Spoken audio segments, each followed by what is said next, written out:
మంత్రులందరినీ బండబెట్టిండు. ఇక ఇటువంటి ఇచ్చి పంపిస్తున్నాడు. ఏ శాఖలు ఏం జరుగుతుందో వాళ్ళకే తెలుస్తలేదని వాళ్ళే మొత్తుకుంటున్నారు. బహుశా నాకు తెలిసి ఈ పిటిషన్ కూడా ఉత్తమ్ చదివినాడో లేడో. ఎందుకంటే వీళ్ళ గురువు గారు ఈయన పంపుతాడు, ఈయన అధికారులకు ఇచ్చి అటు పంపుతాడు.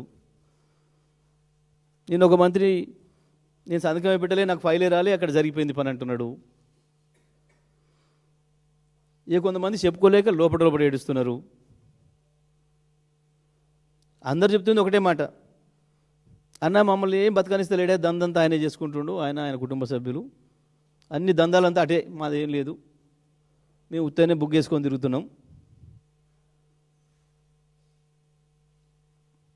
ఇంటికాడ కూర్చుంటే మా వాళ్ళు ఏమనుకుంటారు అని ఉత్తనే తిరిగి వస్తున్నాం రోడ్ల మీద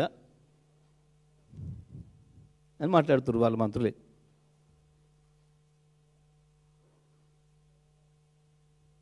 ఎవరికి ఏ సోయి లేదు, ఎవరికి ఏ శాఖ పట్ల పరిజ్ఞానం లేదు.